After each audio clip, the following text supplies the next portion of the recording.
And welcome to another episode of DIOTALK. I'm Dio. Let's talk. My guest today is a fitness instructor at Blink Fitness. Give a warm welcome to Will Espinosa. Welcome to the show, brother. How you doing? I'm doing good. How about yourself? I'm good. So I've heard a lot about you. I saw your recent interview with Nick Espinosa, who's a great guy. And I saw it and I got inspired to get in touch with you. I want to hear, your journey. How did you get into this fitness life? Be what honest, inspired you to? the fitness life just came along with, like I say, it fell in my lap the way everything was going. It started out working out to live because I had no choice. I was given the choice to do one thing or continue the path I was going, and that was heading towards a brick wall. So it was either change my life or do this. And somewhere down the line, in taking this path, I started enjoying it. Got it. Well, there's something to it, So that's how I became a fitness trainer. I mean, there's a lot in between. I'm pretty sure you want to ask, but that's the path I took. It wasn't the path I really was supposed to take, but I would say, God, throw that little monkey wrench in your plan and say, "No, going the wrong way. You got to go this way." Yes. Was it? I know a lot of people that get into fitness is either because they're young and they like being fit in some way they get into that, or other people just they're sick and not healthy and they want to do a drastic change in their life. Was that something that occurred to you? Yeah, that's exactly, because being fit at any point in my life was not even a thought. I mean, at 18 years old, I was like 190 pounds. Wow. I'm 5'6". Well, now I'm 5'5", so they say you lost height, I guess. Yeah. So it happened. So I'm going to stick with 5'3". That's where I draw the line. And being 190 pounds and then just going on from there to big ass weight, man, crazy weight. Wow. To 97. So yeah. 97. Wow. Yeah, so I got really big. Really, really big. Wow. Was it how long did you have a specific weight goal you wanted to hit? But during my journey? Yeah. Once you started, you were like, I want to hit this. This is my goal.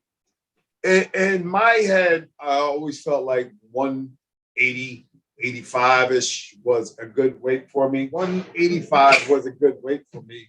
But when I reached, that was my goal. And I've reached it. I was like, that's what I wanted to be. I felt like I could have been a little bit better than that. So I was like, all right, well, I'm going to drop 5 more pounds. And then 5 more pounds. And then so far and so forth that I actually dropped, if this makes sense, too much weight. Wow.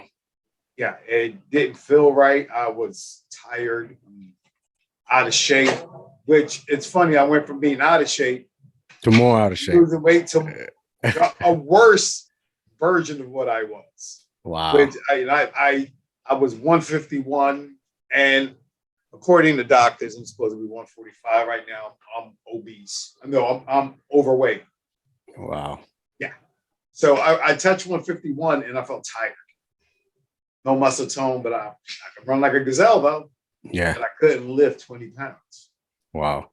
Yeah, so it didn't feel right. So I had to put some actual weight on. And telling someone who's been big all their life, I mean, all my life, I don't remember being below 150 ever. So, and I'm not saying I never was, I just don't remember. So telling someone who's been big all their life, who lost weight and gained 10 pounds was a really, really big thing for me. It was fucking huge. I mean, like, how am I going to do this, bro? I fought so hard to get here, but I'm not comfortable here. I don't feel right here. I feel tired here. One of my nephews pointed that shit out to me. He said, bro, you look tired. I looked in the mirror and the picture, I was like, oh shit, I do. I was like, yeah, I agree, bro. So I had to put on some weight, which was easier said than done, but I did. It was, I can imagine it was like your mental was like stretching you out because just the whole process of it and not able to understand what putting more weight on you could, was. It was before I knew anything about fitness and lifting, exercising and everything, before I knew the ins and outs of everything, and I still don't know enough. I'm always willing to learn more. I thought, well, in my head, the process, what if I don't stop at those 10? I'm like, what if because I enjoy eating. I'm Puerto Rican, so I love Same here, baby. Same here. So you know how it is. I know how it is, 100%. Yeah. Girls on the plate. So I'm like, well, what I actually had to give our food up to live. Yeah. That was part of it because I was going above and beyond. So it was like, I was thinking, well, what if I go back to 185? I wasn't comfortable there. What if I can't stop? What if I go back to 250? So I had to do it differently, where I had to change up my workout routine, stop so much damn running and walking, and start lifting more. And that's where I put on the 10 pound. So I've been about in the 160s, wintertime, low 170s, because I don't do as much cardio. But I've been maintaining it for about 6 years now. Wow. And I feel pretty good at it. This weight right here, I can give you a 10-mile run on a Sunday and not feel too bulky with muscle. And I'm still able to deadlift close to 400. Wow. So I'm okay. I'm right where I want to be. And I'm 50. I'm viejito. So I'm not. I do this to live anymore. I don't do this for the body, Yeah. I'm having a good time doing it, brother. Well, I can imagine it's life changing. So many opportunities and doors opening and meeting new people. Right? You've found yourself in this path. So it's been positive. Oh, completely positive. Was it?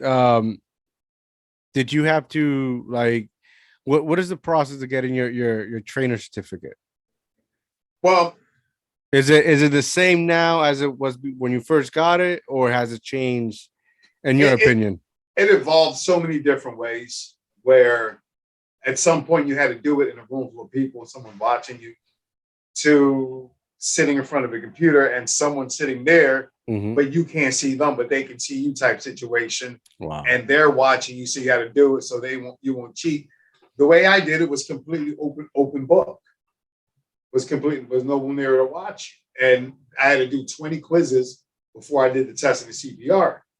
Where now that same program, you buy the program and it's right to the main test. They disregarded everything else. So I was like, it gets easier as it goes. I say the main thing you really need to know is basically how to put someone through a good workout where you're not going to injure them, how to get their gains. And on the same note, not hurt them. So that's the way I come at my fitness anymore. I teach people proper form and live correctly, because I've seen a lot of injuries in this place in the last 10 years. So. Wow. Yeah, I can imagine. When you meet somebody for the first time, right? And how's that conversation go? Like, do they say, hey, I have this vision, I have these goals, how can you help me? Well, I do a little bit less talking anymore, which means I don't know. When's the last time you spoke to Nick? I spoke to Nick, like, I want to say Sunday. Okay. I've been promoted here. I'm the fitness manager. Got it. So I do less. No, congratulations. Oh, thank you. And Nick works here too. He's nice. It's about time. I've been telling him to do that for quite some time. I told him get back on time. I'm like, I'm the manager, bro. Come on, let's do this. Yes. So I do less floor work and more behind the scenes work. But when I approach somebody, it's more or less so. Everybody got their different ways. Every gym has their different ways. But what they're called here in this gym is called startup sessions, which is a body assessment. Which when I approach people, I find out what's their health like, their background, their medication, if there's any family history of any type of injuries that you're prone to have the same injuries. I mean, I actually had a guy that said that he had arthritis in his lower back and his father had arthritis. So it seemed like a family thing. I don't think it was a family thing. I just think he just had arthritis. So yeah, So I approached them like that, and I tested BMI, the body fat index, the heart rate. And for a startup session, in my opinion, is more or less so, it's a 50-50 thing. It's for me to test you out, to see what I can and can do with you. And for you to know me, for you to get to know me, and I tell you a little bit about myself. Mm. Yeah, so that's what I do with startups. So that's how I approach it. And like I said, I got to know their background. So basically, it's a lot of talking. I'm doing most of the talking. So it's about 35, 40 minutes in your ear, but you're answering me back. I'm engaging in conversation. Got it. To get the secrets out of you that you normally want to tell nobody. I got to try to get it out of you for you. So stuff like that. Wow. That's awesome. How long you been doing this? Training legally, and I mean legally certified, say 2 years. Training for about 5. Wow. And I just became manager of this. I'm second manager in this building. About 3 months ago. Wow. Yeah. So it's definitely been a journey, a life-changing journey for you. Oh yeah, definitely has. I mean, before this, I was going to be a truck driver. Oh man, I mean, good money, but it's like that's a toll taken, man. I look. Part of the reason they got me to where I'm at now is because of my car accident and all that. I'll save all that for you if you want me to tell you the whole story, but it's a long story. I can cut some of it short too. Please share. My life was supposed to go this way. I was about 2 weeks away from taking my Class A CDL. And I was every bit of 290 pounds. So I had sleep apnea, diabetes, high cholesterol, high blood pressure, but I still got, that's a family thing. I think it's a Boricua thing. Yeah. I'm pretty sure somebody in your family got it. So it is what it is. So that right there, I've maintained that. I haven't cured that. But my diabetes type 2 is gone. Sleep apnea, I don't use CPAP anymore. My cholesterol is normal. But I feel like if I would have took that test, I would have never been here. I'd have been 350 pounds somewhere, dying in the truck somewhere, probably on the roads of Ohio. Wow. Shit like that. So I felt like I was meant to be here because my life changed from a car accident. My life changed. It tore my back up. I had to give all that up about my dream about. I went to school for 9 months for this Class A while I was working an 8-hour job. So I was on 8 there, 6 hours a day in school, 5 days a week for 9 months straight. I was out of shape, but I was doing it. I was doing it. And that one car accident, my doctor told me, bro, you can't drive a truck. You can't even work anymore. Wow. And I was like, wow. So everything that I was pushing for, that I had dreams, I'm like, I'm sending money home to my wife. You know, they're not truck drivers, they make the money. So I'm like, I'm gonna send this every time I get paid. This is coming your way. You ain't never gonna have to worry about anything. As long as I'm on the road, because I plan to be on the road 23 days out of a month. That was my whole idea.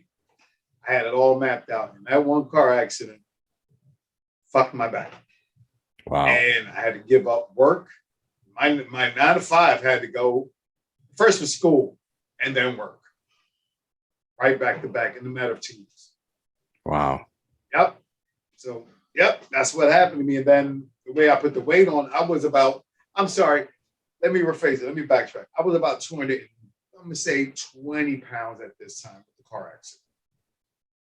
When I had to stop working, that's when the weight came on. I blew up to 297. Wow. And it was bad. It was bad. I was able to sit a beer on my stomach, bro. Wow. To sit there and watch TV like that was this big. Like this. Wow, man. That's insane. Yeah. That's insane. But you were able to overcome that. That's a beautiful part of it. Yeah.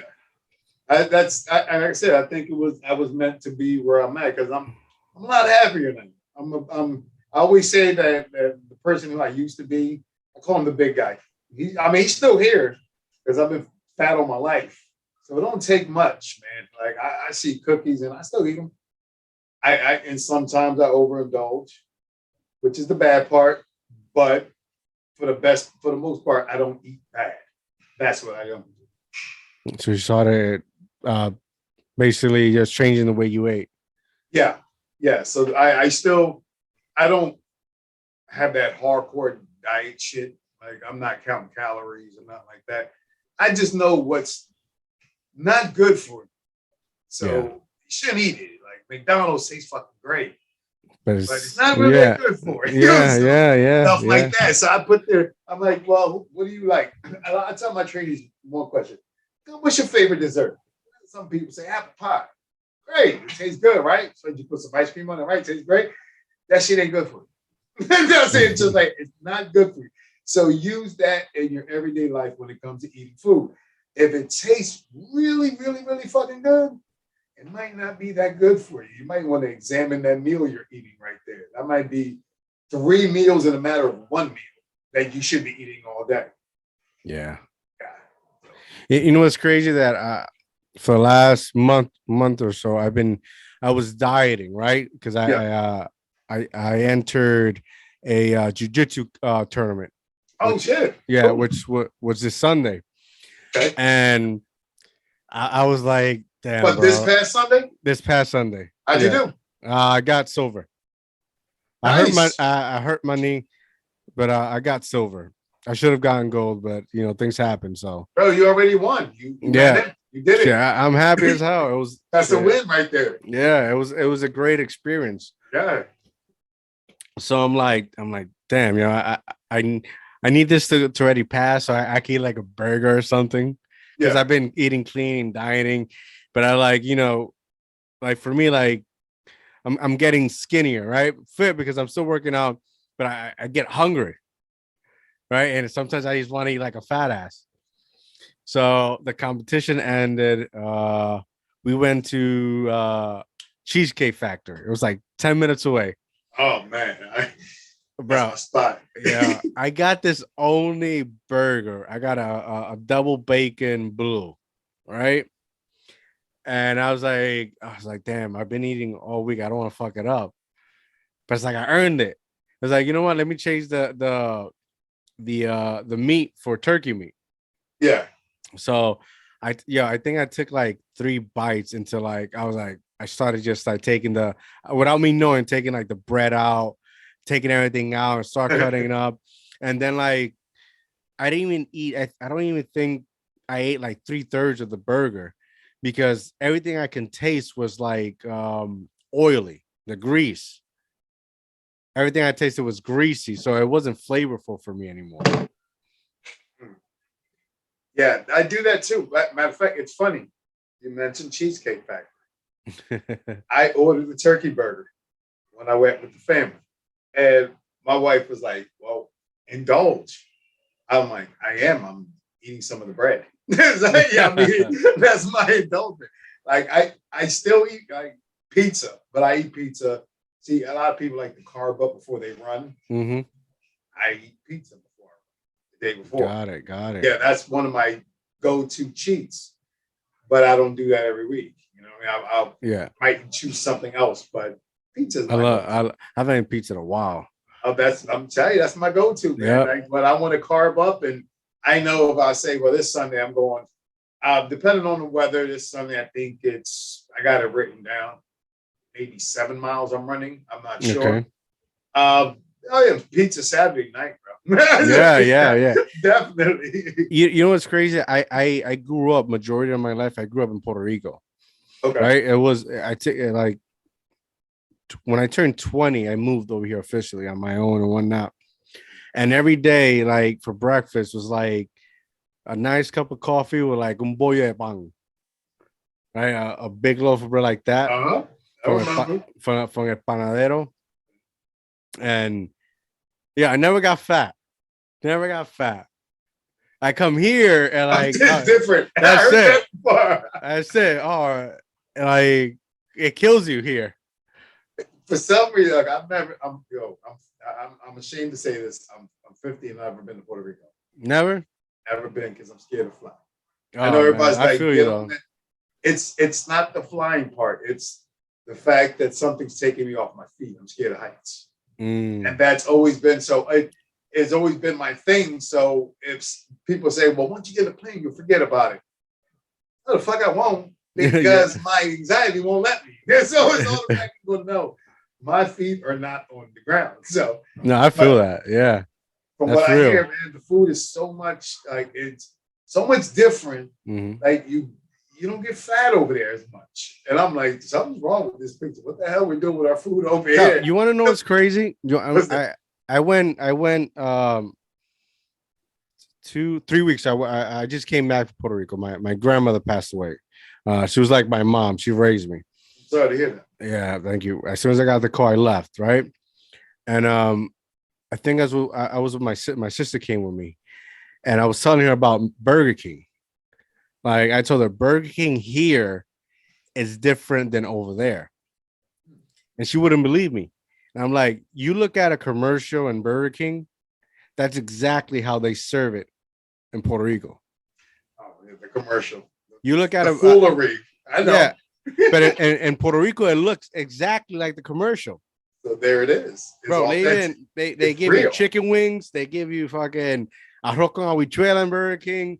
Oh shit! Like you got a whole gourmet feast when you go if you go to Burger King in Puerto Rico. And here it's shit. Like Yeah, it's just shit. my wife had some Burger King recently. It was about like a month ago, I think, and I was just looking at it eating. I'm like, and I always see it, every time I see it, I think, I like the commercial. They No, like no, no, no, no. Awful. commercials. Dude, I remember in 2009, I graduated as a paramedic, right? And we went to Pizza Hut. Pizza Hut over there is like a restaurant, like a full blown restaurant. Like you gotta wait for your table, everything. Like people eat pizza with forks and knife. That's how clean and cleanliness is over there. Oh, okay. I come over here and that's just like a hole out of the wall, Yeah, literally. yeah. I mean, I'm telling. I've heard. I got family over there, and they say the same shit. Like the food is so much. It's just authentic in a way compared to what's over here.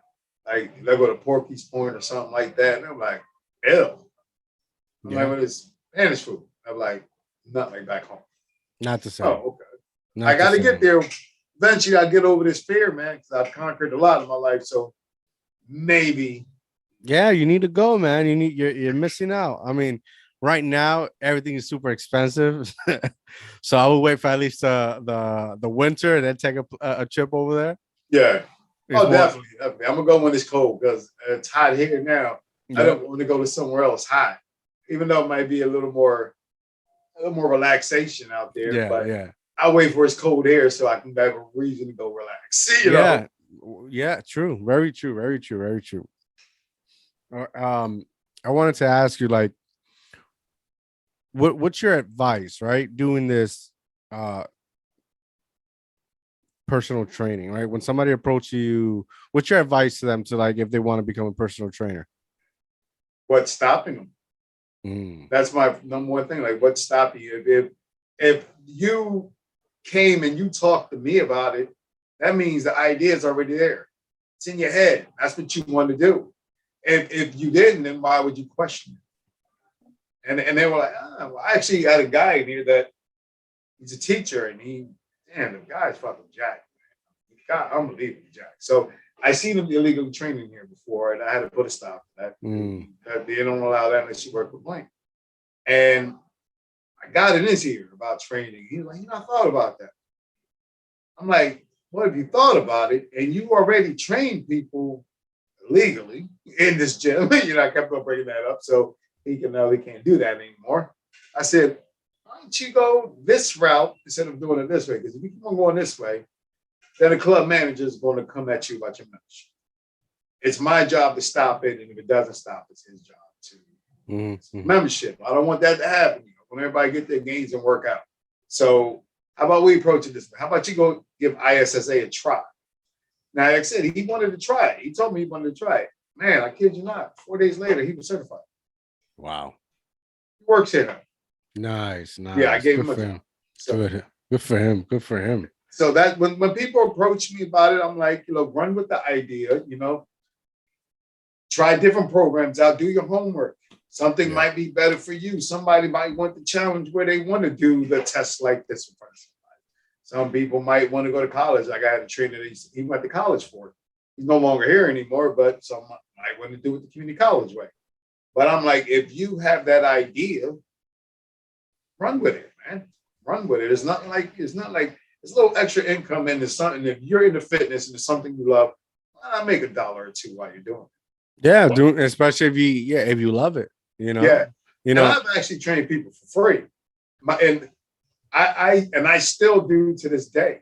And I approach it like, say you came at me and you like, I know you do your MMA, right? Mm-hmm. You're like, I want some strength and conditioning. I know your heart's into it, and I know what. Damn, we only got 30 minutes. Oh, bro, me cool. I got you. Nice. You ain't gotta give me nothing because I know it's benefiting you, and I know what it's for.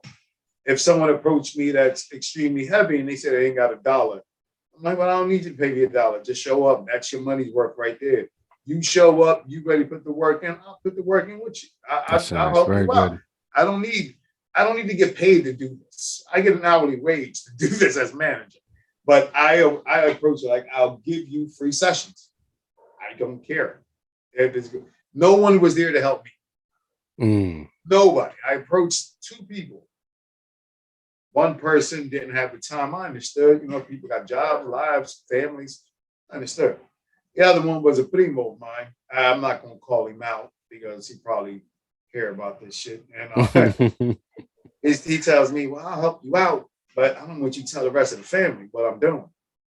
And I'm like, well, cuz, why do I have to lie to our family about us hanging out, you helping me?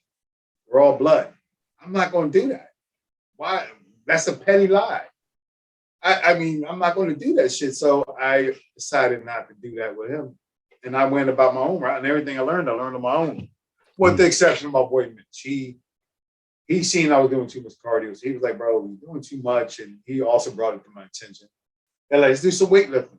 I'm like, shit. All right, cool. Day 1, I ain't even on. He just stopped me on the trip. Bro, stop that. You're doing too much. He said that. I was like, what? Nigga, who are you? You know what I mean? Like, yeah. You look tired. I mean, come on, lift some weights with us. I'm like, shit, all right. And from there, just everything took off.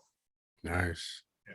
What do you what do you do when you find yourself with like people that just hog up the the bench press? That's still there all day, every day, Monday, Tuesday, Wednesday, Thursday, and that's all they do. Well, the trainer in me, I would actually, they hit it like 4 times a week. I'm like, you are just bruising those muscles up. They're not getting no gains. I usually approach it something like that. Mm. I don't want to be rude, like, bro, you hear it faithfully from 12 to 2. There's other people that might want it. You're not here Tuesday, Wednesday, Thursday, Friday on that machine. I mean, just that I got to be diplomatic about it these days. Mm-hmm. As I'm the manager. So I'll be like, bro, let me know when you're done. How many you got left? And then I give them another friendly reminder. How many you got left? How many you got left? That's just letting them know I'm waiting on you. Just trying to be real diplomatic, real smooth about it, And if they don't want to get on it, then I just move on to the next thing. And I'm like, come back, whatever. I don't really get mad about it. In the beginning, shit. I used to be upset. Like, bro, I got to go to work. Let's go. But now, not so much. Because now that I work here, I got access to it even when the gym is closed. I don't really get mad. I'm like, I'll do it later. I got it. I split my workout up today into 2 workouts. So I had to do some manager stuff in between. Nice. And your opinion, like, I find people that, like, from the waist up, they build everything, but the legs down, like, how important it is like you getting your leg working? For a guy, especially over 40, a lot of men don't realize it builds up testosterone when you do legs. And Nice. you kind of need that shit when you get in your 50s and 60s. Because sometimes things don't work as well as you want to when you're 60. So I there's a guy here that I've been at this gym since day one. I've never seen him do legs. And I've never seen him wear shorts either. I'm anxious to see what those calves look like. That's what we're talking about. I'm really anxious to see that. And I'm like, bro, I am ready to give you some free training. Just for legs. We can just hit the leg press for a little while, you know, or do some squats and deadlifts, bro. One or the other.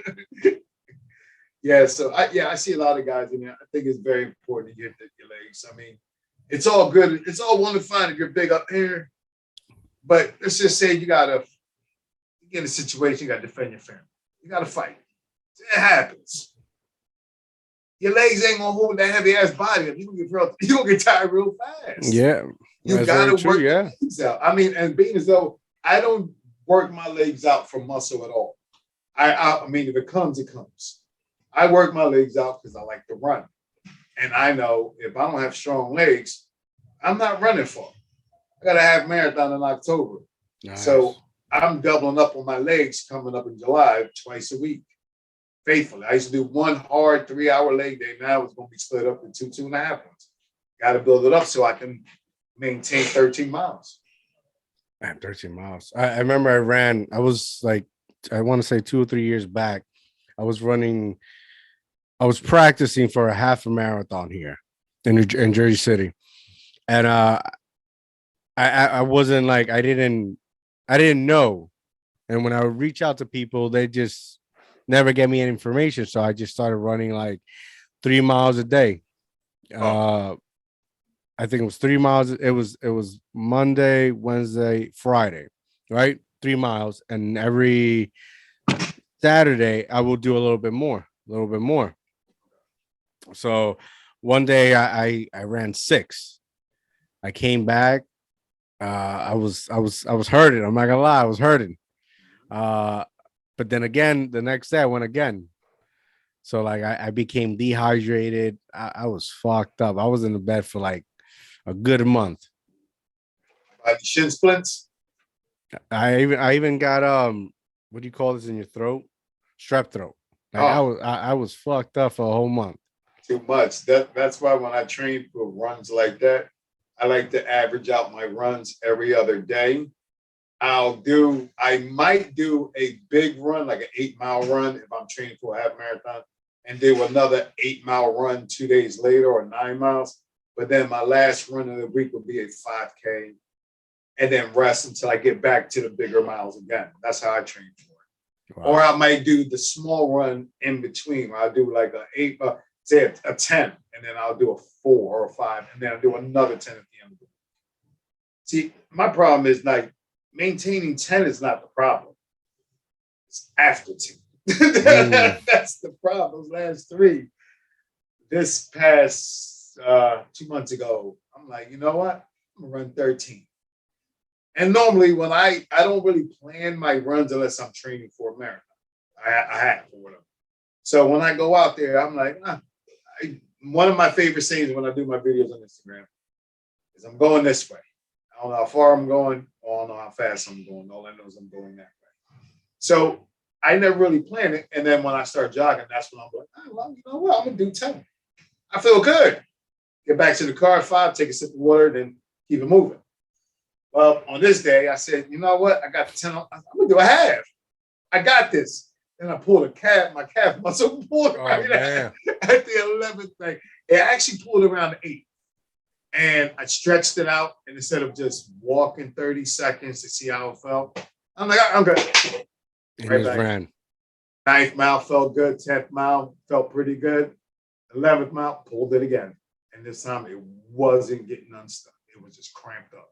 I had to walk back to the car a mile and a half. I was mad as hell.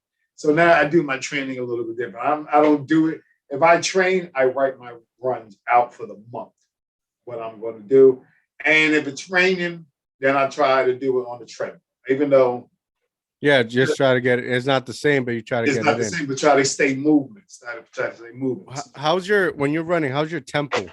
Like, do you go fast, slow? Well, I told you I'm 50, so I don't really do too many things fast. I only run if something's chasing me. So I'm more of a jogger. So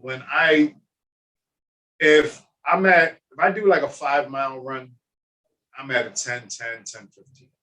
I maintain that and I'm pretty good. If I do anything more than that, I break it down to like 10:30, 10:40. Now at that speed, I'm able to talk on the phone while I'm going. Mm-hmm. So that's my normal jogging speed. Because like I said, I'm not running for anything. I don't do big runs, train for bigger runs. Mm-hmm. I just like to jog. And believe it or not, a lot of people say, well, what's your favorite exercise? I like to jog.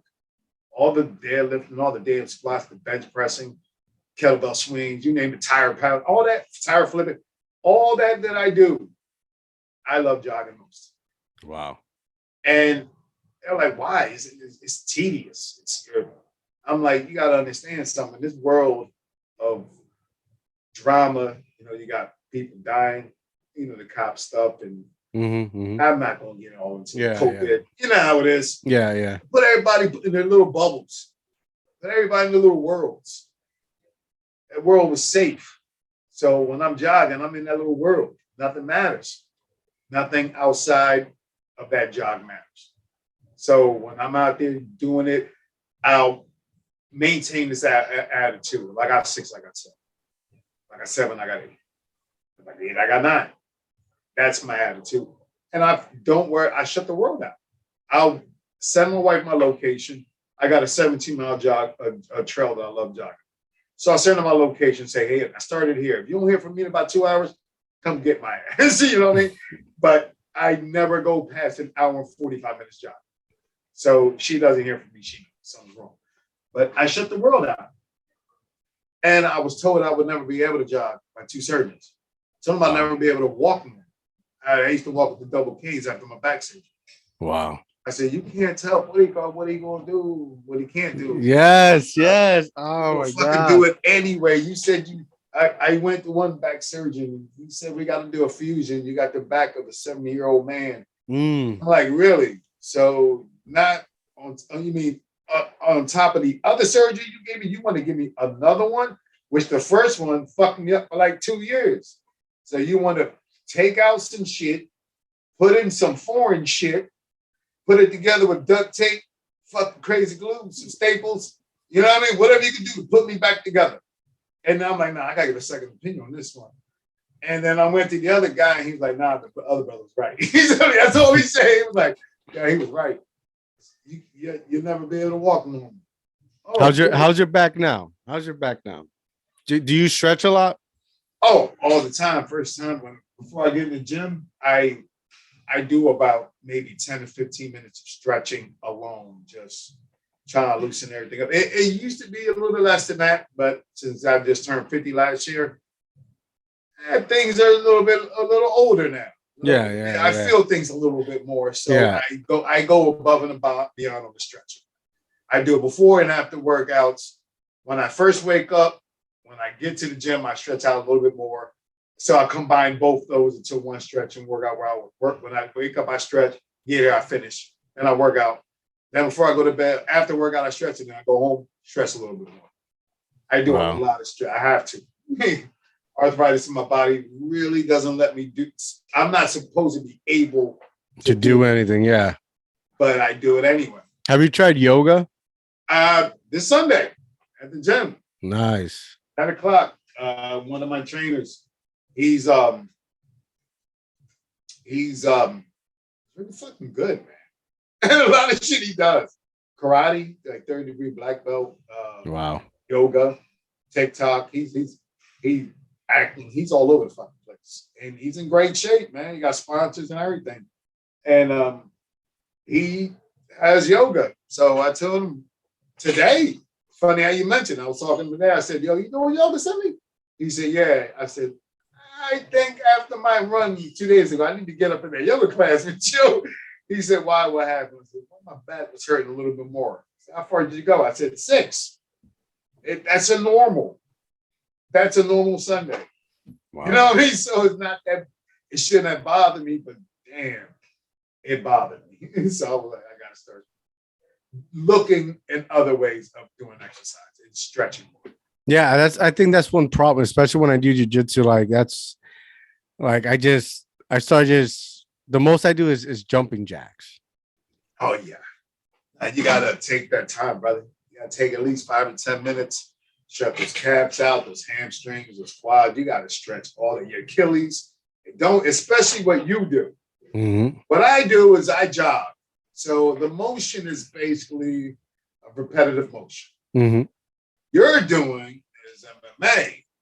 So you are putting more pressure on your Achilles, more than I am. And it takes that much to snap one. It's like that fast. Wow. Take that 10 minutes before you do any stretch out. Yeah, definitely. Especially now that I got a swollen knee. Yeah. I gotta do something.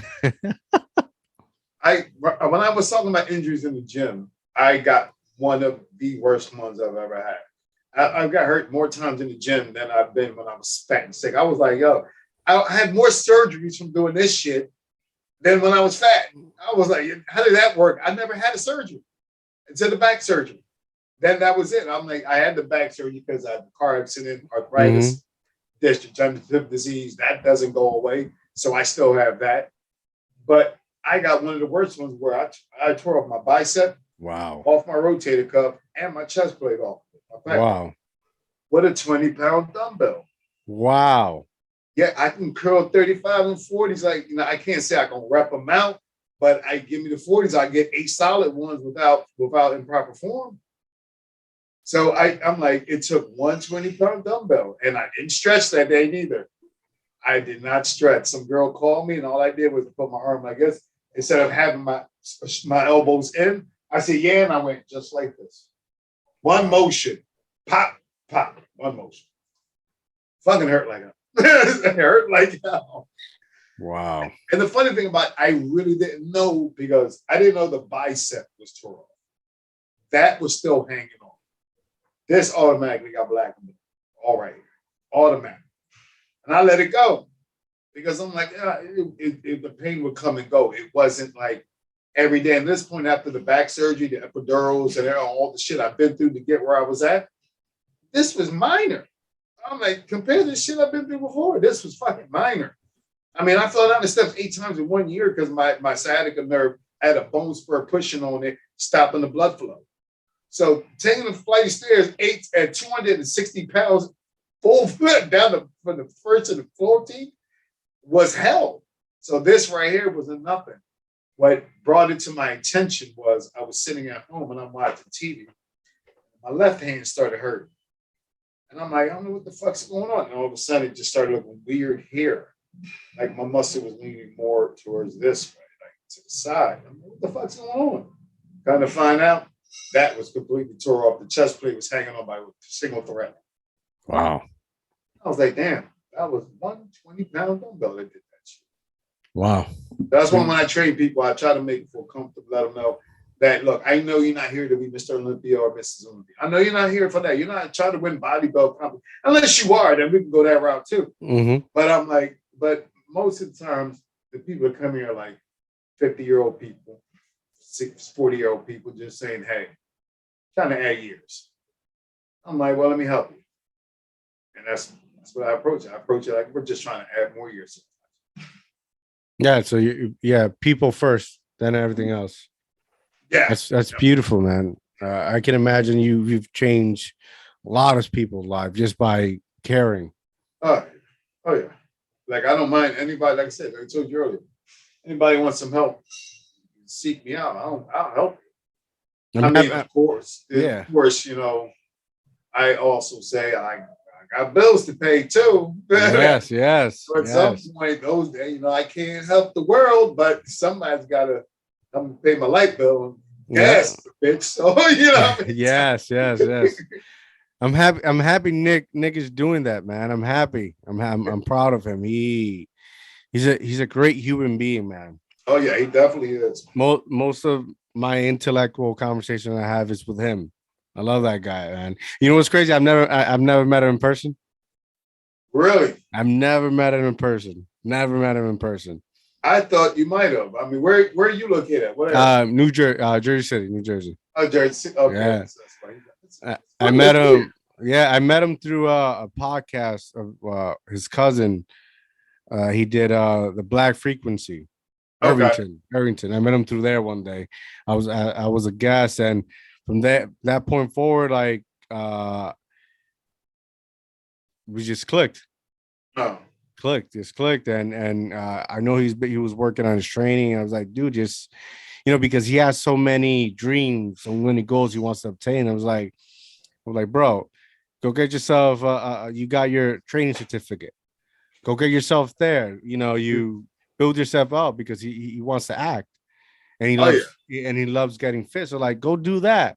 yeah. You're already working towards what you enjoy. I love the fact that he did that too. I mean, when I got mine, he he got cheated out on his first one. I know one thing I know about my nephew is if he tells me something, it's the truth. Yes. So he said that the first time he went to take the test, they actually accused him of plagiarism on his essay. And I said, no, it's because when you're training, it's more of the words are all the same. Mm-hmm. No matter how you describe it, a lap pull down is a lap pull down.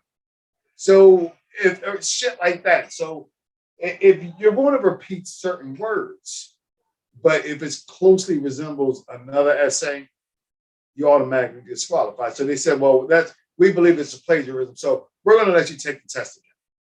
So at that point, he just let it go. And then when I got mine, I got up in the gym. I'm like, hey, man, look, I'm training here, bro. I wasn't man at this point. I'm like, get your certificate and come here. And then he was like, I'm going to do it. And then he did it. But then he still sat on it just a little bit. And then I got up in the gym like, I'm managing that, bro. I can hire you. He was like, oh, shit, yeah. Boom, but boom. I didn't hire him because it's a family thing. Yeah. So I let the club manager hire. I let him take care of all that. But now he's here with me every day. And that's what you needed, man. First of all, he's a person I wouldn't want to fuck with. Shit. We sat down and we talked about a lot. That's one motherfucker I don't want to fuck with.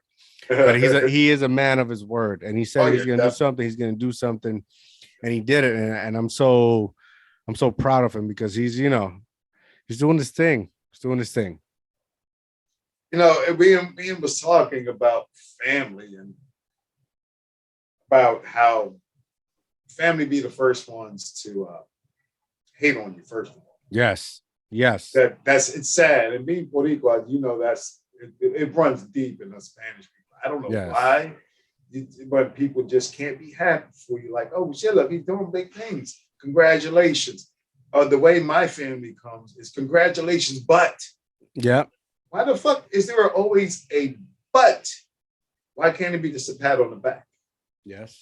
And a lot of my family members, like they seen my journey. They seen like they don't know my story. They don't know the fact that I was in a diabetic coma from a Tuesday to a Saturday.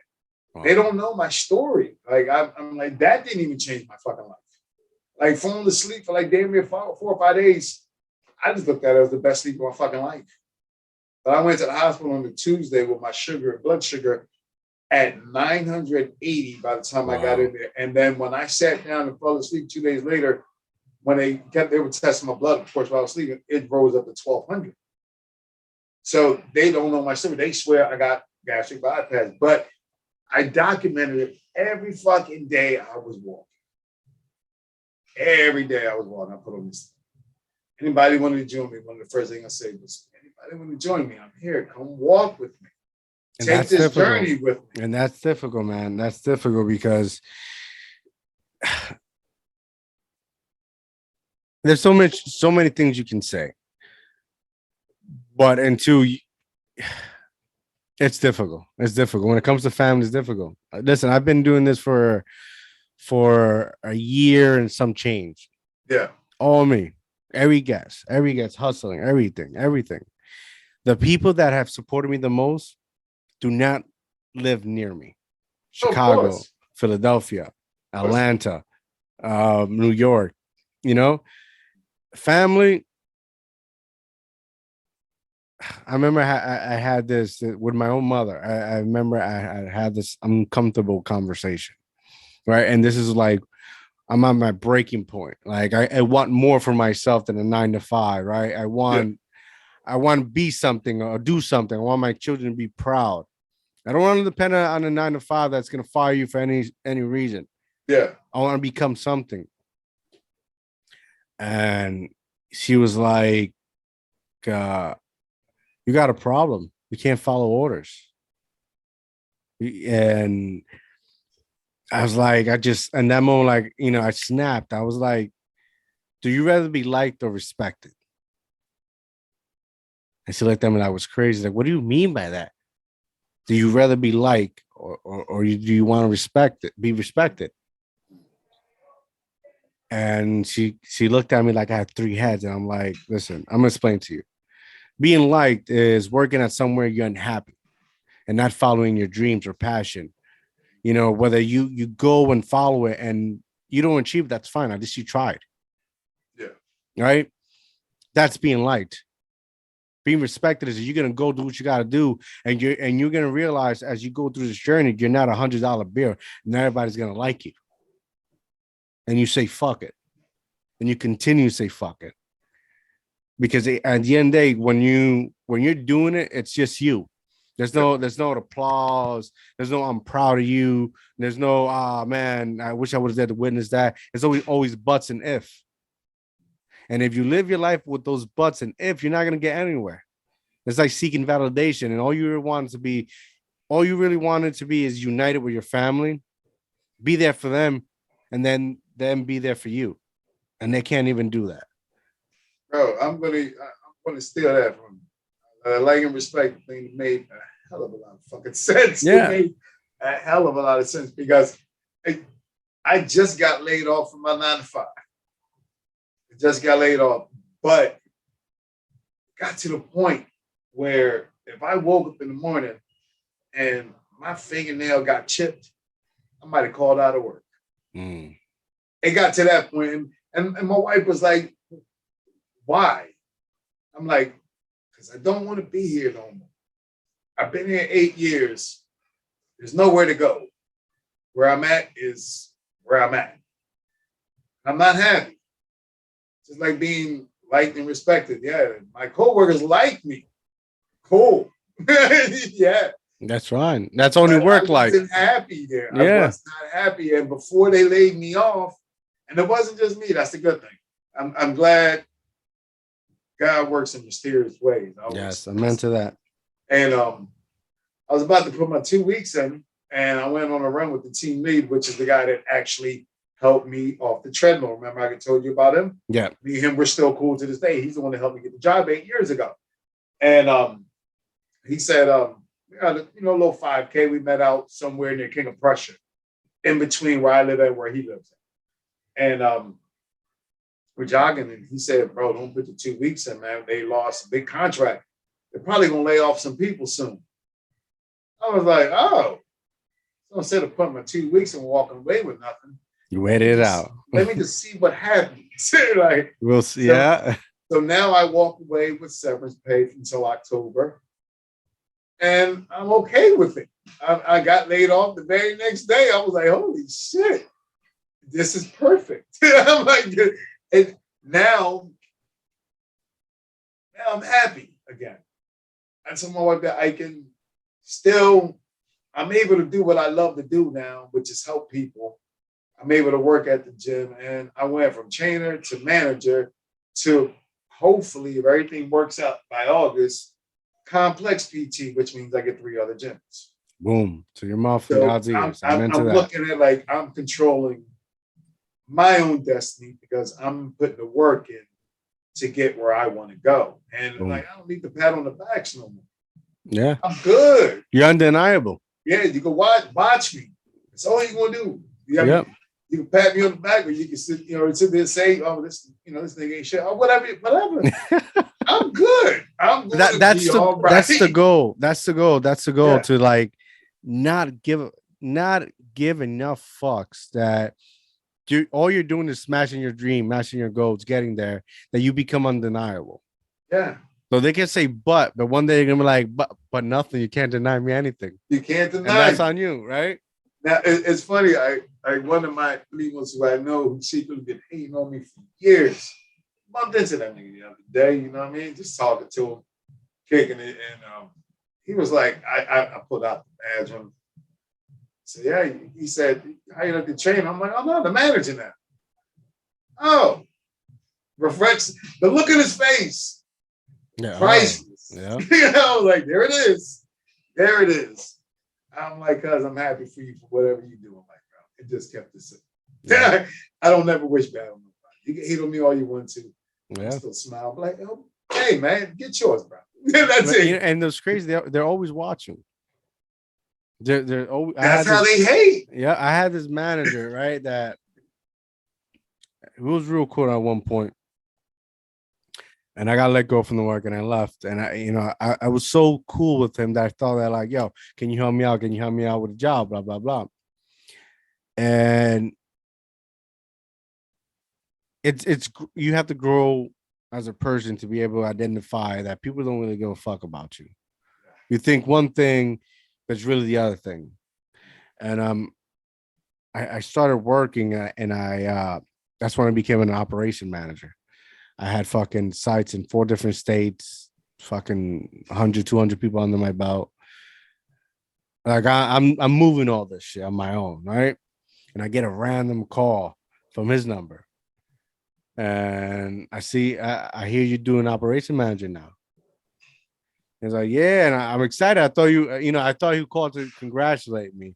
And he said, what's the name of that bitch ass company you're working for? That's small compared to us. Wow. And I laughed it off. Now, every time I called him, like within that month, was like, yo, I just got a new contract. Yo, I got 2 new contracts. Yo, they just gave me a bonus. Nah, I'm just calling to brag. There you go. Yeah, I'm just calling to essentially be a dick because you can't hate on anybody's progress. That's life. Huh. It's life. Let me tell you, the way I move in life now is if I know you, like now that I've spoken to you, if I get one of your podcasts, I'm gonna hope you get the best out of everything. I'm into that. I'm not going to never hate on nobody who's trying to do something. I hate on the ones who don't do anything and bitch about they can't do something. Those are the ones I bitch about. Yes. I'm like, well, you say you want to do this, but bro, what have you done to even try to attempt to start anything? I'm into that. Yes. Very true. Moving, very true. And I told one of my nephews the other day, I don't give a fuck if you got a 10-cent raise. I'm going to pat you in the back, bro, and say congrats. You got something. That's all that matters. It's progress. Yes. It don't matter if you move an inch or a mile. I'm going to pat you in the back, bro. I'm into that. Will, it's been an honor speaking to you, my brother. Too, brother. I am do this again soon, man. Yes. I am humbled to drink out of your fountain of wisdom. Thank you, brother. I appreciate it. Thank you. Let me know when you whenever you post it, wherever you post it. Definitely. Yes. We'll be in contact. You put this on? YouTube, Spotify, Amazon Music, Spotify Podcast, Apple. They're everywhere. There you go. They're everywhere. All platforms. Yep. I'm working on my own thing, my own streaming service, so I can just have it there. But that's and I'll let everybody know when that's ready. There you go. But before we go, tell the people where they can find you at. I'm at Blink Fitness at Philadelphia, off of Wissanomi, off of the Harbor Center in Tulip. Come check me out. You can catch me up on Instagram. I just changed my name because I had an old street name as my IG name. Yeah. And I always say, like I said, the big guy, he's still in me. That's him. That's not me no more. So I don't want no one to identify me. It's Will_OG.fit at Instagram. Boom. Go follow him. Go check him out. Yeah, I don't really do the Facebook thing. A little too personal. So I keep it simple with videos and pictures. Boom, go follow him. Will, thank you once again. No problem, brother.